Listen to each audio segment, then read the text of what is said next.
आखिर इसमें बुराई क्या है बाबूजी? रंजीत ने विनीत भाव से बात को आगे बढ़ाया।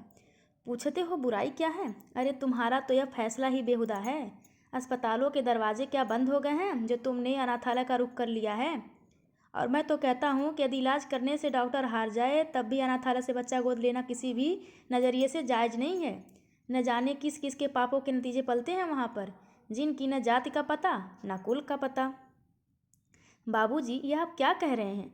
आपने तो हमेशा मुझे दया का पाठ पढ़ाया, परोपकार की सीख दी, और फिर बच्चे किसी के पाप में भागीदार भी तो नहीं होते।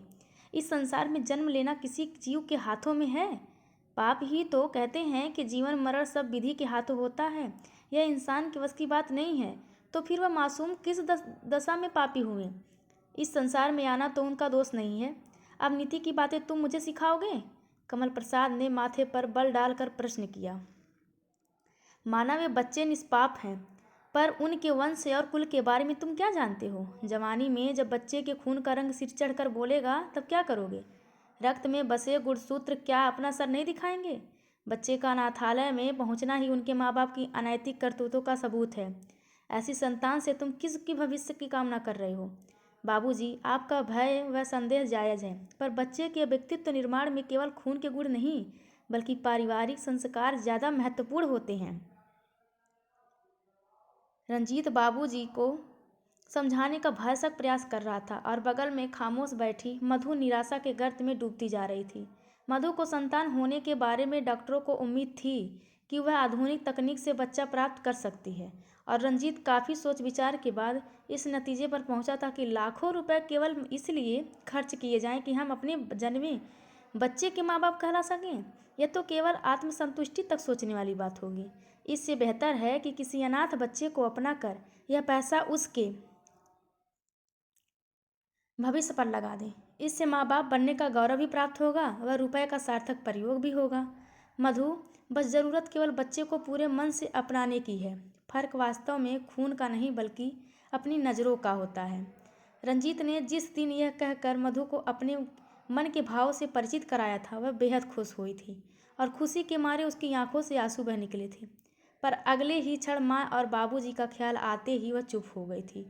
रंजीत का अनाथालय से बच्चा गोद लेने का फैसला उसे बार बार आशंकित कर रहा था, क्योंकि माँ बाबूजी की सहमति की उसे उम्मीद नहीं थी, और उन्हें नाराज करके वह कोई कार्य करना नहीं चाहती थी।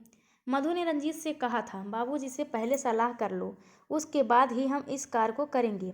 लेकिन रंजीत नहीं माना और कहने लगा, अभी तो अनाथालय की कई औपचारिकताएं पूरी करनी होगी, अभी से बात क्यों छोड़ी जाए? उचित समय आने पर माँ बाबूजी को बता देंगे। रंजीत और मधु ने आखिर अनाथालय जाकर बच्चे के लिए आवेदन पत्र डाल दिया। लगभग 2 माह के बाद आज रंजीत ने शाम को ऑफिस से लौटकर मधु को यह खुशखबरी दी कि अनाथालय से बच्चे के मिलने की पूर्ण सहमति प्राप्त हो चुकी है। अब कभी भी जाकर हम अपना बच्चा अपने साथ घर ला सकते हैं। भाव विभोर मधु की आंखें मारे खुशी के बराबर डबडबाती और वह आंचल से उन्हें पोंछ लेती। उसे लगा कि लंबी प्रतीक्षा के बाद उसके ममत्व की धारा में एक नन्ही जान की नौका प्रवाहित हुई है, जिसे तूफान के हर थपेड़े से बचाकर पार लगाएगी। उस नन्ही जान को अपने स्नेह और वात्सल्य की छाँव में सहेजेगी, संवारेगी। रंजीत की धड़कनें भी तो यही कह रही है कि इस सुकोमल कौपल को फूलने फलने में वह तनिक भी कमी नहीं होने देगा। आने वाली सुखद घड़ी की कल्पना में खोए मधु व रंजीत ने सुनहरे सपनों के अनेक ताने बाने बुन लिए थे। आज बाबूजी के हाथ से एक तार खींचते ही सपनों का वह ताना बाना कितना उलझ गया। मधु अनिश्चितता के भंवर में उलझी यही सोच रही थी कि माँ जी को मुझसे कितना स्नेह है, क्या वह नहीं समझ सकती मेरे हृदय की पीड़ा? आज बाबूजी की बातों पर माँ का इस तरह से चुप्पी साधे रहना मधु के दिल को तीर की तरह बेध रहा था। रंजीत लगातार बाबूजी से जिरह कर रहा था, बाबूजी क्या आप भूल गए जब मैं बचपन में निमोनिया होने से बहुत बीमार पड़ा था और मेरी जान पर बनाई थी। डॉक्टरों ने तुरंत खून चढ़ाने के लिए लिया था, पर मेरा खून न आपके खून से मिल खा रहा था न माँ से। ऐसे में मुझे बचाने के लिए आपको ब्लड बैंक से खून लेना पड़ा था। यह सब आपने ही तो मुझे बताया था। यदि आप तब भी अपनी इस जाति वंश की जिद पर अड़ जाते तो मुझे खो देते ना। शायद मेरे प्रति आपके पुत्रवत प्रेम ने आपको तब तर्क वितर्क का मौका ही नहीं दिया होगा, तभी तो आपने हर शर्त पर मुझे बचा लिया। रंजीत जीरा करना और बात है, और हकीकत की कठोर धरा पर कदम चलाना और बात है। ज़्यादा दूर की बात नहीं, केवल 4 मकान पार की ही बात है। जिसे तुम भी जानते हो, रामेश्वर साहब का क्या हश्र हुआ। बेटा लिया था ना गोद में, पाला पोसा बड़ा किया, और 20 साल बाद बेटे को अपने असली माँ बाप पर प्यार उमड़ आया तो चला गया। बेचारा परमेश्वर तो कहीं का नहीं रह गया। रंजीत बीच में ही बोल पड़ा, बाबूजी, हम सब यही तो गलती करते हैं। गोद ही लेना है तो उन्हें क्यों ना लिया जाए जिनके सिर पर माँ बाप का साया नहीं है। कुलवंश जात बिरादरी के चक्कर में हम इतने संकुचित हो जाते हैं कि अपने सीमित दायरे में ही सब कुछ पा लेना चाहते हैं। संसार में ऐसे बहुत कम त्यागी हैं जो कुछ दे कर भूल जाएं। अक्सर लोग कुछ देने पर कुछ परिणाम पा लेने की अपेक्षाएं मन में पाल लेते हैं, फिर चाहे उपहार की हो या बात या दान की। और फिर बच्चा तो बहुत बड़ी बात होती है। कोई किसी को अपना बचाया बच्चा दे दे और भूल जाए, ऐसा संभव ही नहीं है। माना न थाला में पल रहे बच्चों के कुल व जात का हमें पता नहीं, पर सबसे पहले तो हम इंसान हैं ना। बाबूजी, यह बात तो आप ही ने हमें बचपन में सिखाई थी कि इंसानियत से बड़ा कोई धर्म नहीं है। अब आप जैसी सोच के लोग ही अपनी बात भुला बैठेंगे, तब इस समाज का क्या होगा। आज मैं अमेरिका की आकर्षक नौकरी और वहाँ की लकदक करती ज़िंदगी छोड़कर यहाँ आपके पास रहना चाहता हूँ और आप दोनों की सेवा करना चाहता हूँ। तो यह क्या केवल मेरे रक्त के गुण हैं? नहीं बाबूजी, यह तो आपकी सीख और संस्कार हैं। मैंने बचपन में आपको व माँ जी को जो करते देखा वही आत्मसात किया है। आपने दादा दादी की अंतिम क्षणों तक सेवा की है। आपकी सेवा भाव स्वतः मेरे अंदर रच बस गए हैं। इसमें रक्त की कोई भूमिका नहीं है। और ऐसे उदाहरणों की क्या कमी है जहाँ अटूट रक्त संबंधों में पनपी कड़वाहट आखिर में इतनी विशास हो गई। भाई भाई की जान के दुश्मन बन गए। देखो, मुझे तुम्हारे तर्कों में कोई दिलचस्पी नहीं है। कमल प्रसाद बोले, मैंने एक बार जो कह दिया सो कह दिया। बेवजह बहस से क्या लाभ। और हाँ, एक बात और कान खोल कर सुन लो। यदि तुम्हें अपनी अमेरिका की नौकरी पर लात मारने का अफसोस है तो आज भी तुम जा सकते हो। मैंने तुम्हें न तब रोका था न अब रोक लो रहा हूँ, समझे। पर अपने इस त्याग के एहसान को भुनाने की फिराक में हो तो तुम बहुत बड़ी भूल कर रहे हो। इतना कहकर कमल प्रसाद अपनी धोती संभालते हुए तेज कदमों से अपने कमरे में चले गए। माँ जी भी चुपचाप आदर्श भारतीय पत्नी की तरह मुंह पर ताला लगाए बाबूजी के पीछे पीछे कमरे में चले गए। थके हारे रंजीत व मधु अपने कमरे में बिस्तर पर निढाल पड़ गए। अब क्या होगा? मधु ने चिंतित स्वर में पूछा। होगा क्या, जो तय है वही होगा। सुबह हम अपने बच्चे को लेने जाना है और मैं नहीं चाहता कि इस तरह दुखी और उदास मन से हम उसे लेने जाएं। अपने निश्चय पर अटल रंजीत ने कहा। पर माँ बाबूजी की इच्छा के खिलाफ हम बच्चे को घर लाएंगे तो क्या उनकी अपेक्षा उसको बच्चों को प्रभावित नहीं करेगी? कल को जब वह बड़ा व समझदार होगा तब क्या घर का माहौल सामान्य रह पाएगा? अपने मन में उठ रही इन आशंकाओं को मधु ने रंजीत के सामने रखा तो वह बोला, सुनो, हमें जो कल करना है फिलहाल तुम केवल उसके बारे में सोचो। सुबह मधु की आंख जल्दी खुल गई और चाय बनाने के बाद ट्रे में रख कर माँ बाबूजी को देने के लिए बाहर लेने गई। मगर दोनों ही वहाँ रोज की तरह बैठे नहीं मिले। खाली कुर्सियाँ देख मधु ने सोचा शायद कल रात की बहसबाजी के बाद माँ और बाबूजी आज सैर पर न गए हों, लेकिन उनका कमरा भी खाली था। हो सकता है आज लंबी सैर पर निकल गए हों, तभी देर हो गई। मन में यह सोचते हुए मधु नहाने चली गई। घंटे भर में दोनों तैयार हो गए, पर अब तक माँ बाबूजी का पता नहीं था। रंजीत और मधु दोनों चिंतित थे कि आखिर वे बिना बताए गए तो कहाँ गए। सहसा मधु को माँ जी की बात याद आ गई। पिछले ही महीने मोहल्ले में एक बच्चे के जन्मदिन के समय अपनी हम उम्र महिलाओं के बीच माँ जी ने हंसी में ही सही पर कहा जरूर था कि जिस दिन हमारा इस सांसारिक जीवन से जी उचट जाएगा तो उसी दिन हम दोनों ही किसी छोटे शहर में चले जाएंगे और वहीं बुढ़ापा काट देंगे। सशंकित मधु ने रंजीत को यह बात बताई तो वह बोला, नहीं नहीं मधु, बाबूजी को मैं अच्छी तरह से जानता हूँ। वे मुझ पर क्रोधित हो सकते हैं, पर इतने गैर जिम्मेदार कभी नहीं हो सकते कि बिना बताए कहीं चले जाएं। हो सकता है सैर पर गए हों,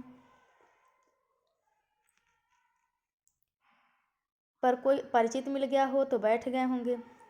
थोड़ी देर में आ जाएंगे, चलो हम चलते हैं। दोनों कार में बैठकर नन्हे मेहमान को लेकर लेने चल दिए। रास्ते भर मधु का मन बच्चा और माँ बाबूजी के बीच में उलझा रहा, लेकिन रंजीत के चेहरे पर कोई तनाव नहीं था। उमंग और उत्साह से भरपूर रंजीत के होठों पर सीटी की गुनगुनाहट ही बता रही थी कि उसे अपने निर्णय पर जरा भी दुविधा नहीं है। मधु का उतरा हुआ चेहरा देख कर वह बोला, यार क्या मुँह लटकाए बैठी हो, चलो। मुस्कुराओ, तुम हंसोगी तभी तो तुम्हें देखकर हमारा नन्हा मेहमान भी हंसना सीखेगा। नन्ही जान को आंचल में छिपाए मधु व रंजीत दोनों ही कार से उतरे। घर का मुख्य दरवाजा बंद था, पर बाहर ताला न देख वे समझ गए कि माँ और बाबूजी घर के अंदर हैं। रंजीत ने ही दरवाजे की घंटी बजाई तो इसी के साथ मधु की खड़कने भी तेज हो गई थी। नन्ही जान को सीने से लिपटाए वह रंजीत को ढाल बनाकर उसके पीछे हो गई। दरवाजा खोला तो सामने माँ जी और बाबूजी खड़े थे। पूरा घर रंग बिरंगी पताकों, गुब्बारों तथा फूलों से सजा हुआ था। यह सब देख कर रंजीत और मधु दोनों विस्मित रह गए। आओ बहू, अंदर आओ। रुक क्यों गई? कहते हुए माँ जी ने बड़े प्रेम से नन्हे मेहमान को तिलक लगाया। बाबूजी ने आगे बढ़कर बच्चे को गोद में लिया। अब तो दादा दादी का बुढ़ापा इस नन्हे सांवले सलौने वाल कृष्ण श्याम की बाल लीलाओं को देखकर सुकून से कटेगा। क्यों लता? कहते हुए बाबूजी ने बच्चे के माथे पर वात्सल्य चिन्ह अंकित कर दिया। बाबूजी के मुख से श्याम शब्द सुनते ही रंजीत और मधु ने एक दूसरे को देखा प्रश्न भरी नजरों से, और अगले ही पल मधु ने आगे बढ़कर कहा, लेकिन बाबूजी यह बेटा नहीं बेटी है। तो क्या हुआ? श्याम न सही श्यामा ही सही, बच्चे तो प्रसाद की तरह हैं। फिर प्रसाद चाहे लड्डू के रूप में मिले चाहे पेड़े के, होगा तो मीठा ही ना। और इसी के साथ ही एक जोरदार ठहाका कमल प्रसाद ने लगाया और रंजीत भी अब प्रायश्चित सा बाबूजी के इस बदलाव के बारे में सोच रहा था कि तभी वह बोले, क्यों बेटा, क्या सोच रहे हो? यही न कि कल राह का रोड़ा बने बाबूजी आज अचानक गाड़ी का पेट्रोल कैसे बन गया? हाँ बाबूजी, सोच तो मैं यही रहा हूँ, रंजीत ने हंसते हुए कहा।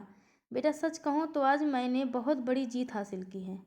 मुझे तुझ पर गर्व है। यदि आज तुमने अपने निश्चय से हिल जाते तो मैं टूट जाता। मैं तुम्हारे फैसले की दृढ़ता को परखना चाहता था और ठोक पीट कर उसकी अटलता को निश्चित करना चाहता था, क्योंकि ऐसे फैसले लेने वालों को सामाजिक जीवन में कोई अग्नि परीक्षाएं देनी पड़ती है। समाज में तो हर प्रकार के लोग होते हैं ना। यदि 4 लोग तुम्हारे कार्य को सराहेंगे तो 8 टांग खींचने वाले भी मिलेंगे। तुम्हारे फैसले की तनिक भी कमजोरी भविष्य में तुम्हें पछतावे के दलदल में पटक सकती थी, और तुम्हारे कदमों का डगमगाना केवल तुम्हारे लिए ही नहीं बल्कि आने वाली नन्ही जान के लिए भी नुकसानदेह व साबित हो सकता है।